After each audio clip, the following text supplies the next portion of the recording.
ஏன் ஏரியாவுக்கு நீ வந்து நீ பேசிட்டு இருக்கிறீங்க, என்னோட ஆசிரியர் வந்து நீ வந்து அவமானப்படுத்திட்டு இருக்கிற, அதான் ஒண்ணு நான் அவ்வளவு சீக்கிரம் நான் சும்மா விட மாட்டேன் என்பதை இந்த நேரத்தில் அடுத்த திட்டமா தெரியும். எல்லாரும் வந்திருக்கேன், எல்லாருமே ஏதோ அரசு பள்ளியில படிச்சிருப்பீங்கல்ல, உங்க வீட்டுல சொந்தக்காரங்க அரசு பள்ளியில படிச்சிருப்பாங்கல்ல, எல்லாம் வீணா போயிட்டாங்களா?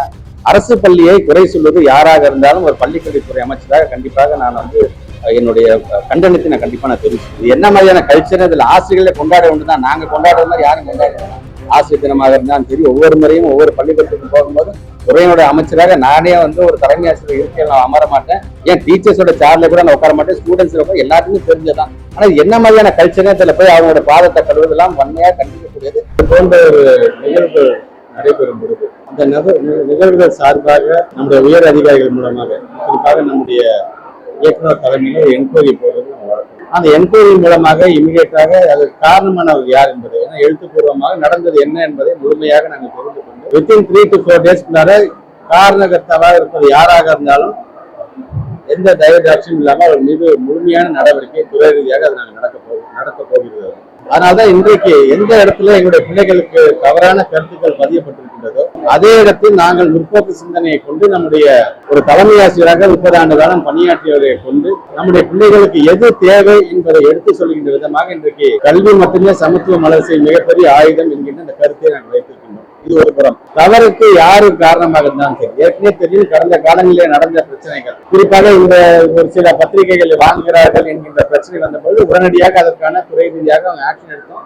இந்த சிஓ யார் காரணம் இமீடியட்டா அதுக்கு ஆக்ஷன் எடுத்தோம். தவறு என்பது அவங்க தெரிஞ்சு செய்யறாங்க, தெரியாம செய்யறாங்க கிடையாது. அதுக்கான இம்பாக்ட் சமுதாயத்திலையும் பிள்ளைகள் மேலேயும் விழுவது அதுக்கு காரணகர்த்தா யாராக இருந்தாலும் சரி அவர் மீது உரிய நடவடிக்கை எடுக்கப்படும். இந்த நிகழ்வும் அது போன்ற நிகழ்வு தான். நீங்கள் சொன்னது போல, சங்கர் சொன்னது போல வித்தின் 3 to 4 டேஸ்ல அந்த உரிய நடவடிக்கை கண்டிப்பாக அவர்கள் மீது நீங்க சொல்ற மாதிரி எடுத்தோம். யார் தவறு செய்திருக்கார்கள், அடிப்படை காரணங்கள் இந்த நிகழ்வுக்கு யார் அதுக்கு பொறுப்பாக இருந்தாலும் உணர்ந்து உடனடியாக அவர்கள் மீது உரிய தண்டனை கண்டிப்பாக வழங்கப்படும். நீங்க சொல்ற மாதிரிதான் தீவிர விசாரிக்கும் போதுதான் யார் காரணம், புதிதாக கொண்டு உருவாக்கப்பட்ட எஸ்எம்சி மூலமாக காரணமாக, இல்ல இங்க இருக்கின்ற தலைமை ஆசிரியர் மூலமாக காரணமாக, அல்லது எங்களுடைய உயர் அதிகாரியை கவனத்துக்கு கொண்டு சென்றுதான் நாங்கள் செஞ்சோம் அப்படிங்கிற காரணமா என்பதை எழுத்துப்பூர்வமாக பெறப்பட்டு நான் சொன்ன மாதிரி இன்னும் 2 நாள் 3 நாள் பொறுத்துக் கொள்ளுங்கள், அதுக்கான உரிய ஆக்ஷன். அதான் அசோக் நகர் பள்ளிக்கூடத்தை பொறுத்தவரைக்கும் பல முன்னெடுப்புகளை, பல சாதனைகளை, பல வரலாறுகளை பெற்றிருக்கின்ற ஒரு பள்ளிக்கூடம். நானே பல நிகழ்ச்சிக்கு நான் வந்திருக்கேன், நீங்களுமே வந்திருக்கீங்க எல்லாருமே. அதையும் தாண்டி இப்படிப்பட்ட ஒரு நிகழ்வு நடைபெற்றிருக்கிறது என்பது வேதனைக்குரியது என்பதை சொல்வதை காட்டிலும் இது கண்டிக்கக்கூடியதாக, கண்டனத்திற்குரியதாகத்தான் ஒரு அமைச்சராக நான் என்னுடைய கருத்தை பதிவு செய்கின்றேன். இது தவறு யார் செய்தாலும் சரி அதுக்கு உரிய நடவடிக்கை கண்டிப்பாக எடுக்கப்படும். ஏற்கனவே பல நேரங்கள் நம்ம சர்க்குலர் கொடுத்ததாக சரி, ஒவ்வொரு மாசம் நடக்கின்ற சிஓஎஸ் மீட்டிங்லையும் வலியுறுத்தி ஒரு சர்க்குலரை நீங்க இஷ்யூ பண்ணுவதாக இருந்தாலும் சரி, ஓரலாக இன்ஸ்ட்ரக்ஷன் கொடுப்பதாக இருந்தாலும் சரி, இப்படி எல்லாம் இதெல்லாம் மனதில் வைத்துக் கொண்டுதான் கொடுக்க நம்ம இவ்வளவோ சொல்லியிருக்கோம். நாங்க அதையும் மீறி இது மாதிரியாக நடக்கும் போது நீங்க சொன்ன மாதிரி இது எங்களுடைய உயரதிகார கவனத்தை கொண்டு சென்று செய்தார்களா, இல்லாத அவர்களாக தங்களாகவே இந்த முடிவை எடுத்து செய்தார்கள் என்று உரிய விசாரணை மேற்கொண்டு அதற்கு காரணமாக இருக்கின்ற அதிகாரிகள் யாராக இருந்தாலும் அவர் மீது நடவடிக்கை. நானும் நம்முடைய ஆசிரியர், தமிழ் ஆசிரியர் சங்கர் சார், அதனால்தான் இன்னைக்கு குறிப்பாக கூட்டிட்டு வந்தது காரணம், ஆசிரியர் இனம் என்பது எப்படி இருக்க வேண்டும் என்பதற்கு நம்ம சங்கர் சார் மாதிரி ஆளுங்க அதை நீங்க வந்து உதாரணமாக எடுத்துக்கொள்ள வேண்டும். கண் பார்வை இல்லை என்று சொன்னாலும் தன்னுடைய கல்வி அறிவை கொண்டு எப்படி கேள்வி கேட்டாருன்றதே எனக்கு அவ்வளவு ஒரு பெருமையாக இருக்கின்ற. அதனால்தான் இந்த மேடையில் அவர் ஏற்ற வேண்டும் என்று நான் ஆசைப்பட்டேன். இது நீங்கள் சொன்னது போல அவரிடம் அவர் வாக்குவாதம் செய்திருக்கிறது எல்லாம் நான் அவர்கிட்ட தனிப்பட்ட முறையில் கேட்டிருக்கேன் நான். பட் அவர் அது சார்ந்து அதுக்கான கம்ப்ளைண்ட் கொடுத்தாது அவருடைய விஷயம், அது அவருடைய இஷ்டம் என்று சொன்னாலும் எங்களை பொறுத்த வரைக்கும் இந்த காணொலி மூலமாக பார்த்ததை வைத்துக் கொண்டு கண்டிப்பாக அவர் மீது, அந்த மகாவிஷ்ணு என்று சொல்லக்கூடிய அந்த நபர் மீது கண்டிப்பாக உரிய நடவடிக்கை எடுக்க வேண்டும் என்பதுதான் துறை அமைச்சர். ஏன்னா இது ஏன் ப்ரொஃபசர், ஏன் ஏரியாவுக்கு நீ வந்து நீ பேசிட்டு இருக்கிறீங்க, என்னோட ஆசிரியர் வந்து நீ வந்து அவமானப்படுத்திட்டு இருக்கிற, அதான் ஒண்ணு நான் அவ்வளவு சீக்கிரம் நான் சும்மா விட மாட்டேன் என்பதை எனக்கு அடுத்த திட்டமா தெரிவிக்கிறேன். வேணாது நிர்வாக ரீதியாக ஆசிரியர் வந்து பேட்டி கொடுக்க கூடாது அப்படிங்கிற ஒரு விதி இல்லை. பட் எதுவாக இருந்தாலும் நான் அவருடன் அமர்ந்து பேசும்போது கூட நானும் அவருடன் நான் சிலது நீங்க துணிஞ்சு பண்ணுங்க, நாங்க நிக்கிறோம் ஏன்னு சொன்னோம், மறப்போம் மன்னிப்போம் இருப்போங்க ஏன் அப்படின்னு சொன்னாங்க. பட் அது அவருடைய பெருந்தன்மையை காட்டுகின்றது. ஆனா என்னை பொறுத்த வரைக்கும் எங்க சங்கர் சார் அவன் வந்து பேசுனதை என்னால கண்டிப்பா சும்மா விட முடியாது நான் தெரிவிச்சேன். கண்டிப்பாக அந்த வருகின்ற எவிடன்ஸ், நமக்கு எவிடன்ஸே இருக்கு, அதுல வீடியோவே இருக்கு. அந்த வீடியோக்கு தகுந்தால் போல் அவரோட நீங்க சொல்ற மாதிரியான ஒரு மிகப்பெரிய ஒரு விசாரணை நடத்தப்பட்டு உரிய நடவடிக்கை அவர் மேல் எடுக்கப்படும் என்று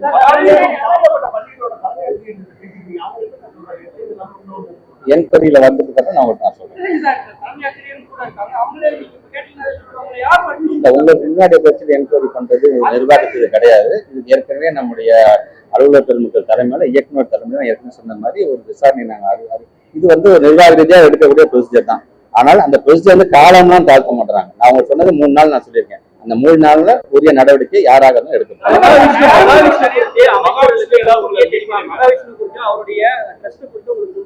இல்ல நீங்க வந்து இந்த போட்டோ வச்சு நீங்க கேக்குறீங்க, எல்லா அமைச்சரையும் பாக்குறாரு, எனக்கு விசிட்டர்ஸ் பாத்தீங்கன்னா ஒரு நாளைக்கு 100 பேர் பாக்குறேன், ஆளாளுக்கு வந்து போட்டோ எடுத்து போறாங்க. எதுக்காக வராங்க எதுக்காக போறாங்கன்னு தெரியாது. பட் இருந்தாலும் இதையெல்லாம் மனதில் வைக்கணும். அதுக்காக அவர் வந்து போட்டோ எடுத்துக்காக அனுமதி கொடுக்குறாங்கன்னா அது வந்து மிக மிக ஒரு தவறான செய்தி. திராவிட மாடல் அரசு நடத்திக்கணும். எந்த விதத்திலையுமே கொள்கையில காம்ப்ரமைஸ் ஆகாத ஒரு இயக்கம் நாங்கள் தாங்கிறதுனால உங்களுக்கு நன்றாக தெரியும். ஒன்றிய அரசு கொடுக்குற பணத்திலேருந்தே நான் சொல்றேன். அவன் சொல்ற NEP கூட எங்களுக்கு கொள்கை ரீதியா நாங்க காம்ப்ரமைஸ் பண்ணி அந்த பணத்தை வாங்கின அவசியம் கிடையாது மாதிரி தான் எங்களுடைய முதலமைச்சர் எங்களை வளர்த்திருக்கு. அதனால நீங்க தயவுசெய்து அதையும் இதை நீங்க முடிச்சு போடலாம். இந்த மாதிரியான நபர்கள் ஒரு இன்டென்ஷனோட தான் செயல்படுறாங்க அப்படின்னு பார்க்க முடியாது. அதாவது நாங்க எல்லா அமைச்சர்களையும் சந்திக்கிறோம் அப்படின்னு ஒரு இன்ஃபுளுன்ஸை பயன்படுத்துறது. பேசக்கூடியவர்கள் அதான் நான் சொன்னேன். பேசக்கூடியவர்கள் யாராச்சும் மோட்டிவேஷன் ஸ்பீக்கர்ஸ் நீங்க கொண்டு வரீங்க, நல்ல எண்ணத்துல கொண்டு வரீங்கன்னு ஆசிரியர் ஆசைப்படுறது தவறு கிடையாது. ஆனா வரவனுடைய பேக்ரவுண்ட் எப்படி இருக்கு, அவன் எந்த மாதிரியான சமூகத்திலிருந்து வருகிறான், அவன் என்ன மாதிரியான அவனோட பேக்ரவுண்ட் இருக்கு, இதுக்கு மேல அவன் என்ன மாதிரியான உரைகளாம் நிகழ்த்திருக்கான்னு தெரிஞ்சுட்டு அவங்க கூப்பிட்டுருக்கோம். தவறு ஒரு மேல இருக்கின்றது, பள்ளி நிர்வாகத்தின் மேல் இருக்கு. ஆனால் அதற்கு அடிப்படை காரணம் யார், இவருக்கு அந்த தைரியத்தை அந்த அனுமதியை கொடுத்தது யார், அந்த அனுமதியை கொடுத்தவர்கள் யாராக இருந்தாலும் அவங்க மேல் நடவடிக்கை.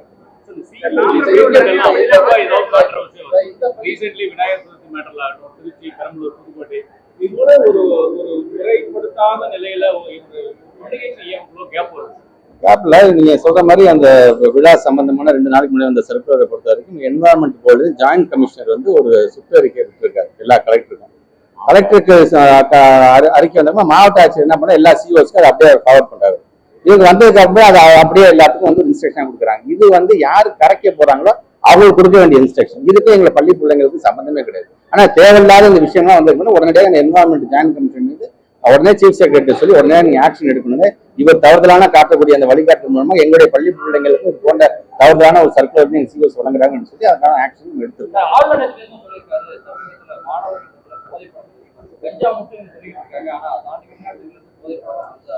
நேற்று கூட பத்திரிகை துறை நம்பர் கேட்கும்போது நான் பதில் சொன்னதுதான். நம்முடைய மாண்பு தமிழ்நாட்டு முதலமைச்சர் வந்திருக்கோ எத்தனை லட்சம் சொத்துக்களை முடக்கி இருக்கிறார், இது போன்ற விஷயங்கள் ஈடுபடக்கூடியவர்களுடைய சொத்துக்கள் முடக்கப்பட்டிருக்கின்றது, எத்தனை லட்சம் வழக்குகள் அவர் மீது பாயப்பட்டது என்று இரும்பு கரம் கொண்டு ஒவ்வொரு நாளும் இன்னைக்கு அதை அடுக்கி கொண்டுதான் இருக்கின்றார். பட் ஆனா அதையும் மீறி நீங்க சொல்றது பாத்தீங்கன்னா ஒருத்தர் கருத்து சொல்லியிருக்காரு. அவர் அந்த கருத்து மட்டுமா சொல்லியிருக்காரு, நம்முடைய பாடத்திட்டத்தை பத்தியும் கருத்து சொல்றாரு, நம்மளுடைய சிஸ்டத்தை பத்தியும் கருத்து சொல்றாரு, எஜுகேஷன் சிஸ்டத்தை பத்தி அவர் இதுக்கான ஒரு வேலையை தொடர்ந்து செய்து கொண்டிருக்காரு தான் அதை பார்க்கணும்.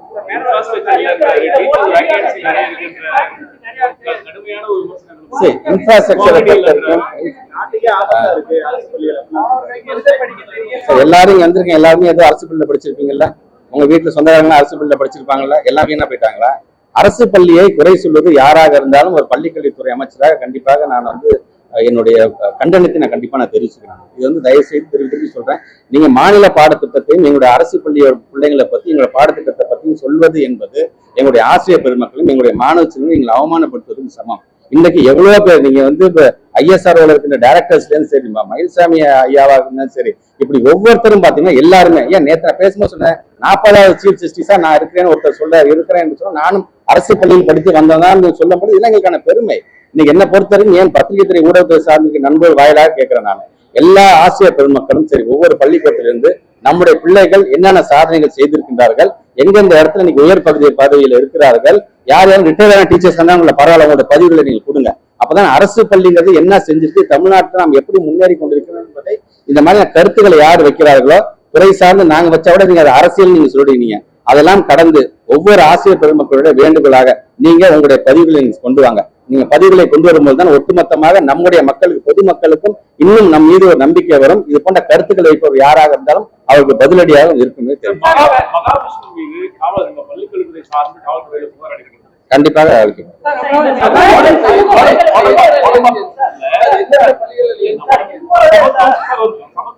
நிறைய விஷயங்கள்லாம் பேசணும். ஓடம்பாக்கம் கவர்மெண்ட் ஸ்கூல்ல டீச்சர்ஸ் எல்லாருமே எக்ஸாமுக்குள்ள போகும்போது செப்பல்லாம் வெளியில கழட்டி விட்டுட்டு உள்ள போகணும். டீச்சர்ஸ் எல்லாம் இன்னைக்கு அனுப்பியிருக்காங்க. எந்த வகையில ஆசிரியர்கள் அடக்குமுறை பண்றது, அனுமதிக்கிறது எப்படி ஏத்துக்கிறாங்க செக் பண்றேன். நீங்க சொல்றதுனால தெரியல, நான் விசாரிச்சுட்டு இல்லங்க அந்த மாதிரிலாம் இல்லைங்க. வந்து போட்டோ எடுத்தாரு, கொடுத்துருக்காரு.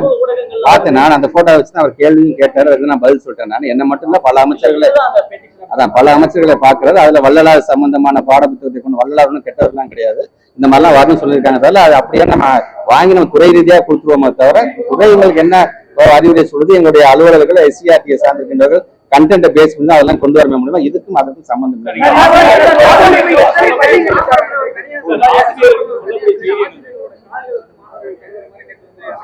பார்த்தேன், வீடியோவும் பார்த்தேன், அதான் உங்களுக்கு நம்ம விளக்கம் கேட்டுருக்கோம். நம்ம இதெல்லாம் தேவையில்லாத இது என்ன மாதிரியான கல்ச்சர், இதுல ஆசிரியர்களை கொண்டாட ஒன்றுதான், நாங்க கொண்டாடுற மாதிரி யாரும் கொண்டாடுறோம்.